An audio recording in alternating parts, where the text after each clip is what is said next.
am live. Now, I don't know that anybody's watching just yet, but this video will be available in my Facebook page and possibly, oh, it's just getting a little pop-up there. Also possibly on YouTube as well. So you'll be able to watch it later if you're not here now. And it's nearly 6 o'clock and it's looking beautiful out there. Usually I have to have my blinds down because I do morning videos and the sun shines right in on me. So let's get started. Yes, it's nearly 6 o'clock. I don't think I'll wait for anybody. I will just get going. What I've done, I've already made my dipping sauce and I've steamed the cabbage, because what you do is you make your dipping sauce in the thermi bowl and then you put some water in and you steam your cabbage in the steaming basket. And of course all the lovely delicious gingery chili soy flavour comes up into the cabbage. So the cabbage is actually going to be minced up with the meat, with the pork mince, to make the gyozas.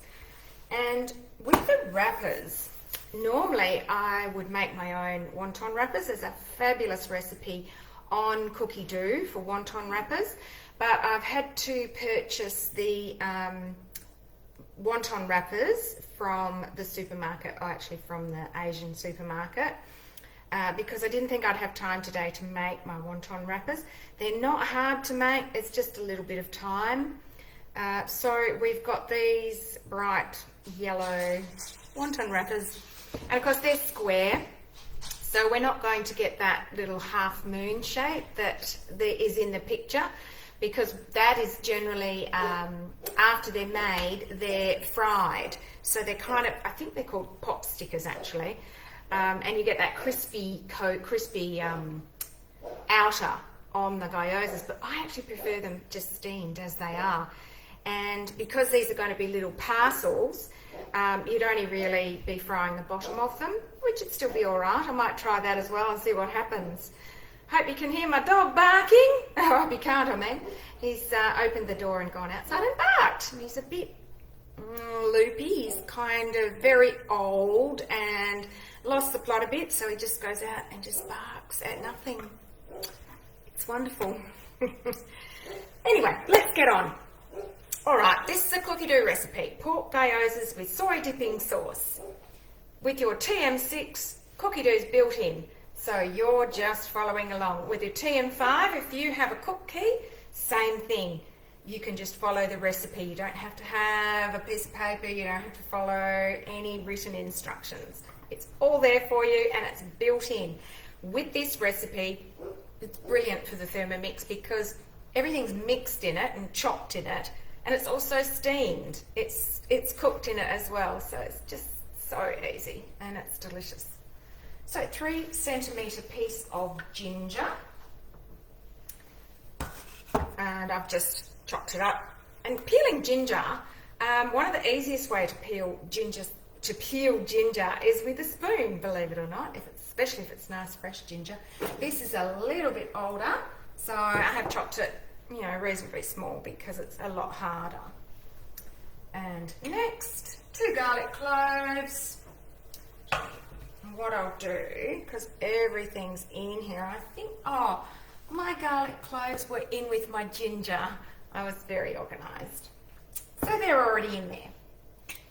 And I've got my chives. My chives are pretty skinny, funny little things from the garden. So I've probably got more than 5 sprigs. So I've just sort of got a little bunch. And I've got some spring onion there too, because that is the next option. Shallots or spring onion. Shallots are those little pink onions, but I think spring onions are a lot nicer in this recipe. I don't think shallot has that quite the flavour that you need, that Asian flavour. Alright, so next, the reserved cabbage. It's only 100 grams, so, if you've got just some leftover cabbage, keep that and use it in this recipe. And insert the measuring cup. And we're going to be mincing And that cabbage has already been steamed. It steams for 5 minutes, as I mentioned before, so it's not fully cooked yet. And we're turning it 3 seconds, already set, and we're going around to speed 7. Okay, next, scrape down. I'll just show you what that looks like. What 3 seconds of chopping looks like in the Thermomix. It's pretty amazing, isn't it? Yep. So that's really nicely minced. And wow, smells delicious. That gingery garlic. Don't put your nose too close though. Can be a bit overpowering at times. Next. Right, we're putting the measuring cup in. It's already in there. You'll notice with the TM6, it doesn't come out. It sits in there beautifully like that. It's easy to get out by just popping where the pointy bit is, or the other side, because that's where the connectors are here. Right, so it's easy to get in and out. It fits your 5, it fits your 31. It's in the mix shop, and it also reduces a bit of the noise as well. And next, we're going to speed 7 again. It's going to chop it again. Oh, there's a bit of chard I left out. Next, we're adding the pork mince. So that is well and truly minced now. So it's 300 grams of pork mince. You could use chicken mince, you can use turkey mince. There is no requirement for any specific mince, and you can also make your own mince, remember, because you can freeze cubes of any meat for about an hour until it's sort of, not really rock hard, and then you can mince it in your Thermomix. You don't have to buy mince, and it is really beautiful because quite often bought mince has a little bit of water added to it. All right, so I might just scrape him down a little bit more as well, because that's gone up the sides again, because it was done twice. And next, we're adding some sea salt. And I've got Himalayan pink, just a pinch. And a pinch of ground pepper, and I just grind up my own pepper. This is green peppercorns that I've ground up, and that's one time you never ever put your nose over the top of the Thermomix bowl, because that's pretty nasty. Now I'm going to add 2 pinches. We love our pepper. Next, some sesame oil. I'm not going to measure. It's a teaspoon.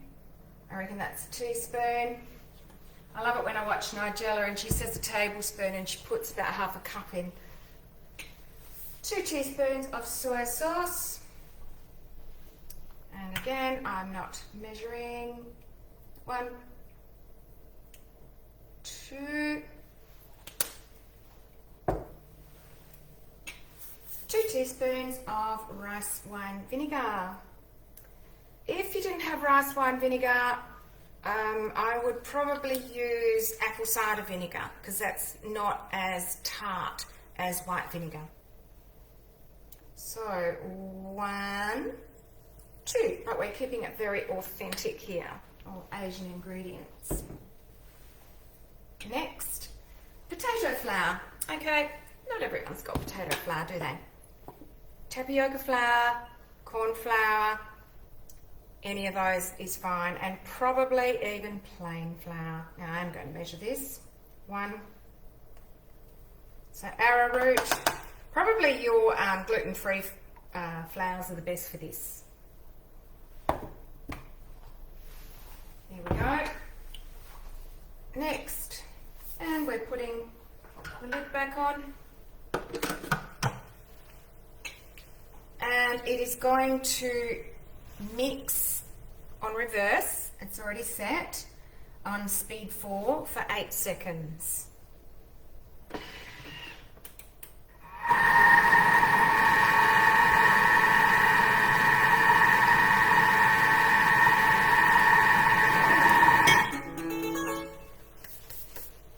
You can change the tone of your TM6 to make a guitar sound, a mandolin sound. You can make it long, go forever, or you can make it short. Up to you. That's the great part of the TM6. Okay, so I'll just show you how far it's got at this stage. There we go. Get in there. Next, transfer into a bowl. I'm going to scrape it down because it is a bit up on the sides. And I'll just quickly mix. I'm not going to bother transferring. Oh, actually, I have to transfer it into a bowl. No, I don't, because I've got another bowl. So I'm going to use the other bowl I have for steaming. And I'm just going to use this one for when I put them in their wrappers. So I'll get my other bowl. Next. And place. When at the beginning of the recipe, it does say to get a tray and to put some baking paper on it. So that's already sitting there, and I'll just move my screen down so you can see what I'm going to do. I've got a little bit of water here, just to dip your fingers in, and I'm going to move my thermi. So I'll pop this one here. No, I won't move my thermi because it's sitting on a board, which I do not recommend. I've only set it on the board because I wanted it up a little bit higher. So normally I would not have it on a board. Those scales, those little feet are very, very sensitive, and you don't want them sliding around. A board will slide. You don't want it sliding at all.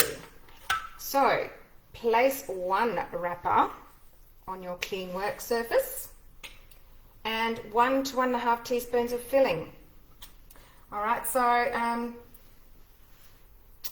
actually put quite a bit in because you can, or let's see, probably, there we go, probably a little, almost a tablespoon really.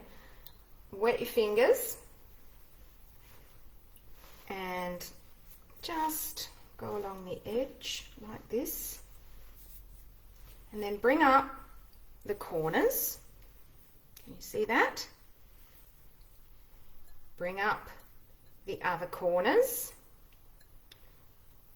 Last time I made these, I used a different brand of wrappers and they weren't quite as thin, I don't think. So I've made a little package, a cute little package there, and that is basically it. You just keep going until you've made, I think it's about 30 or so, I can't remember. And then we go on to steaming them. So it's pretty easy. All you do is get your varoma,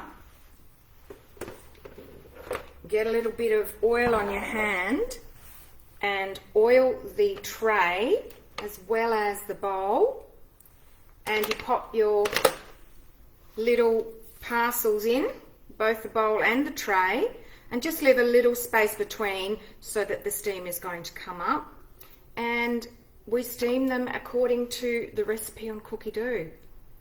Easy as that. I won't bore you with me making 30 gyozas, but I will just make a couple more while you're watching, and I'll show you my sauce as well, because that is simply divine. So bringing up the corners, okay, then bringing up the other corners and pressing them in, and pressing the sides, sort of pleating to make your little gyozas. I guess they're really wontons, aren't they? That's all right. My sauce is here. Does make a lot, and you need to really make it a little bit earlier so that it infuses, because it's a ginger, a bit of chili and some spring onion in the sauce, and it is super, super delicious. I can't wait to eat these. And I reckon next time I might even put a little bit of carrot or maybe some, what's that radish, the Chinese radish, the white that looks like a carrot. I've got one of those in the fridge, but I didn't dare do it tonight in case it didn't work or it didn't cook or something, but I think it'd be fine. So once I've made these, I will be steaming them. I actually set them all out on here and then steam them and serve them with my delicious sauce. So thank you for watching. And if you have any questions, please pop them down below. You know how to contact me. Before I go though, I just want to show you this month's offer when you purchase a TM6. And this is pretty amazing. I've got flour all over my fingers. This is generally only for consultants, and it is a fabulous little kit. The kitchen tool kit. Super sharp and super efficient little beautiful knives, and ice cream scoop, fabulous peeler with a cover because it's so sharp, some really, really good shears that you can actually cut poultry and things like that with. 3 different sorts of knives. One's serrated, one's just a little paring knife, and another really super sharp knife which has lost its little bit of plastic. But yeah, that's amazing. And this is only, I think you only pay an extra, oh my gosh, I can't remember now. I think it's $80 odd on top of your Thermomix. And you get that plus the meter, the amazing meter.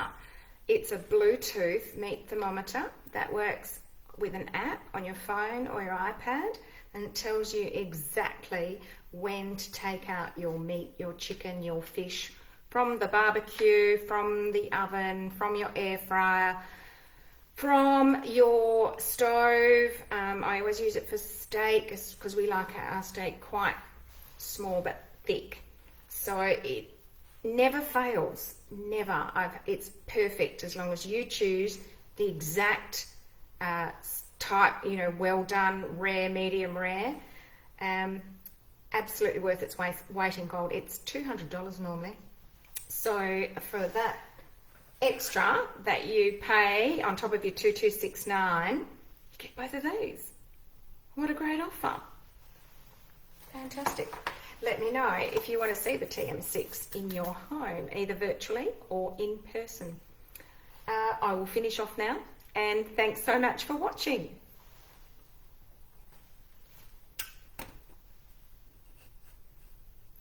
Now, I'm never sure how to finish these.